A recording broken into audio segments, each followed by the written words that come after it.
বিসমিল্লাহির রহমানির রহিম। আসসালামু আলাইকুম। সবাই কেমন আছেন? আমি এর আগে বলেছিলাম, যেহেতু আমাদের পত্রিকা নিয়ে কাজ, তো বলেছিলাম যে আমি প্রতিদিন সকালবেলা পত্রিকার হেডলাইনগুলো পড়িয়ে শোনাবো। আজকে থেকে দেখি যে একটু আরম্ভ করে দেখি। আমাদের এই যে আমার সকালবেলা এতগুলো পত্রিকা দিয়ে যায় আমার বাসায়, এই যে এতগুলো অনেক পত্রিকা, সবগুলো। তখন মনে হলো যে সবাই তো আসলে সব পত্রিকা নেয় না, যেহেতু যারা ফেসবুক চালায় তারা আমার এখান থেকে সবাই নিউজগুলো জেনে নিতে পারবে। সেই জন্য ভাবলাম যে আজকে একটু আমি এটা করে দেখি যে কেমন লাগে সবার যে নিউজ। যে আমার বাসায় যেহেতু এতগুলো পত্রিকা দিয়ে যায়, তাহলে তো আমি পড়তেই পারি না। এই যে এতগুলো পত্রিকা, প্রতিদিন সকালবেলা আমার বাসায় এতগুলো পত্রিকা আসে, প্রতিটা পত্রিকায় আসে আমার বাসায়। তাহলে আমি হেডলাইন কেন পড়িয়ে শোনাবো না? যেহেতু আমি একটা পেজ চালাই, যেহেতু আমি ফেসবুক চালাই, সেহেতু মনে হচ্ছে। আর আমাদের বাসায় নিউজ প্রেজেন্টার ছিল আমার ভাগ্না বউ, ও ছিল রিপোর্টার। সেহেতু ওদের সাথে আজ থেকে 20 বছর পর্যন্ত এই লাইনে আমি আছি। সেই জন্য মনে হলো যে আমি পত্রিকা নিউজগুলো পড়ে শোনাবো, তাই না? আজকে আরম্ভ করি। প্রথম আরম্ভ করি ইত্তেফাক। এটা উল্টে দেখা যাচ্ছে, এটা যে কীভাবে সোজা দেখা যাবে। ইত্তেফাক ছিল আমার ছোটোবেলা থেকে, জন্মের পর থেকে মনে হয় ইত্তেফাক আমি পড়তাম। কারণ ইত্তেফাক আমার দুলাভাই এ পর্যন্ত সংগ্রহে রেখেছে প্রতিটা ইত্তেফাক। আজকে আমি আগে পরিচয় করে দিই কোনটা কোনটা পত্রিকা আছে আমার কাছে। ইত্তেফাক আছে আমাদের, তারপরে আছে হলো প্রথম আলো। এই যে প্রথম আলো আছে, ইত্তেফাক, প্রথম আলো, তারপরে যুগান্তর, আজকের পত্রিকা কিন্তু এগুলো। তারপর আছে যুগান্তর, তারপরে আছে daily star, the daily star. হ্যাঁ, দ্য ডেইলি স্টার, এতগুলো পত্রিকা। তারপরে আমাদের যেহেতু ঈদের আগে, সেহেতু সব পত্রিকা অনেকগুলো করে দিয়েছে, সেগুলো আমি আলাদা করে রাখি। এই যে তারপরে আছে কালের কণ্ঠ, তারপরে আছে বাংলাদেশ প্রতিদিন। এত পত্রিকা থাকলে কেন আমি নিউজ পড়ে শোনাতে পারবো না? কেন আমি হেডলাইন পড়ে শোনাতে পারবো না, তাই না? আজকে থেকে ভাবছি আমার সকালবেলার কাজ হবে নিউজ পড়ে শোনানো, হেডলাইন পড়ে শোনানো। তারপরে আছে কালবেলা, এই যে কালবেলা। তারপরে আছে জনকণ্ঠ যেদিন থেকে বের হয় সেদিন থেকে জনকণ্ঠ আমরা নিতাম, প্রথম আলো নিতাম। মানে পত্রিকার সঙ্গে আমার আসলে জন্মের পর থেকে একটা কানেক্ট। আমার দুলাভাই ছিল, উনি হলো আর্কাইভ, আমার বড় দুলাভাই।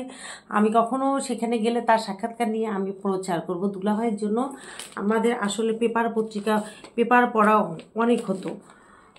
তারপরে আছে যুগান্তর, যুগান্তর দুইটা দিয়ে গেছে। মানে এগুলো আমাদের, যেহেতু আমাদের অ্যাড ফার্ম, সেই জন্য আমাদের পত্রিকা লাগে। সকালবেলা উঠে সব পত্রিকায় পড়তে হয়, যে সব পত্রিকাতে আমাদের অ্যাড দিতে হয়, সেগুলো দেখতে হয়। আমি দেখি যে আমি আসলে পত্রিকা পড়ার থেকে আমাদের কাজের জন্য বেশি নেই। আমি এখন একটা করে একটু করে দুই একটা করে আমি শুধু হেডলাইন জানাবো, যে দুই একটা, বেশি না। আজকে সবচেয়ে বড় যেটা নিউজ হয়েছে, কালকে আমাদের ঈদ, আজকে এটা হলো যুগান্তরে একটা দিচ্ছে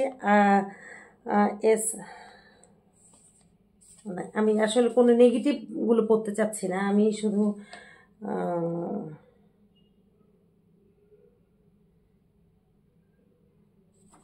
মানে একটু করে কোনটা ভালো, একটু ভালোটা শুধু একটু পড়াইতে চাচ্ছি। ওরে আল্লাহ, মানে পত্রিকা পড়লে আসলে খারাপ নিউজগুলো আমি পড়তে পারি না। সবাই ঈদের ছুটিতে সবাই বাড়িতে যাচ্ছে, টিকিট কাটছে, সেরকম একটা নিউজ দেখি যে আনন্দের নিউজ। আসলে আনন্দের নিউজগুলো দিতে চাই। এখানে ঈদ করতে জীবনের ঝুঁকি নিয়ে ট্রেনের ছাদে, ঈদ করতে জীবনের ঝুঁকি নিয়ে ট্রেনের ছাদে সবাই বাড়িতে যাচ্ছে, তাই না?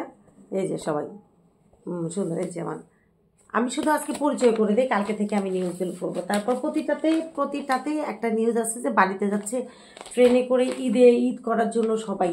আর আমাদের আরেকটা আছে যে সরকার প্রধান, সে চায়নাতে গিয়েছে, এটাও প্রতিটাতে আছে। দুইটা নিউজ আমাদের হেডলাইন আছে, দুইটা নিউজ। তারপরে লঞ্চে করে, যেহেতু আমার বরিশাল লঞ্চ, এই যে লঞ্চে করে সবাই ঈদে বাড়ি যাচ্ছে। আনন্দের ঈদ যাত্রা, ঈদ নিয়েই কথা বলি, আনন্দের ঈদ যাত্রা সব আজকে সব পত্রিকার নিউজ আনন্দের, এই যে সব লঞ্চে করে সবাই বাড়িতে যাচ্ছে। প্রতিটা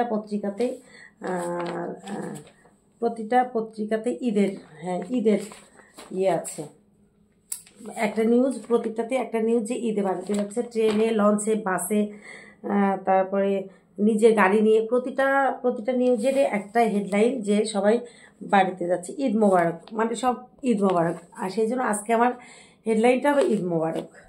এই যে সব প্রতিটাতেই দুইটা নিউজ অবশ্যই আছে যে লঞ্চে করে বাড়িতে যাচ্ছে, ট্রেনে করে বাড়িতে যাচ্ছে। আর আমাদের ইউনূস সাহেব, সে আমাদের প্রধান উপদেষ্টা, সে গিয়েছে চায়নাতে। আমাদের এই দুইটা নিউজ প্রতিটা পত্রিকায় আছে। আজকে শুধু পরিচয় পর্ব দিলাম, এরপর থেকে প্রতিদিন একটু একটু করে আমি দিব। যেহেতু আমার বাসায় এতগুলো পত্রিকা আছে, সেহেতু আমি আধা ঘন্টা 1 ঘন্টা প্রতিদিন সকালবেলা পত্রিকার নিউজগুলো পড়ে শোনাচ্ছে। আপনারা কি বলেন আজকে জানিয়ে দিবেন যে আজকে থেকে আমি পত্রিকার নিউজগুলো আপনাদেরকে পড়িয়ে শোনাবো, ঠিক আছে? আপনারা আমার সাথে থাকবেন, আমাকে উৎসাহ দিবেন, আমার পেজটা ফলো করে রাখবেন, আমার আইডিতে পারলে একটু শেয়ার দিয়ে রাখবেন। আল্লাহ হাফেজ, আসসালামু আলাইকুম, সবাই ভালো থাকবেন। ঈদ মোবারক, যেহেতু কালকে ঈদ, আজকে ঈদ মোবারক দিয়ে দিলাম। আল্লাহ হাফেজ।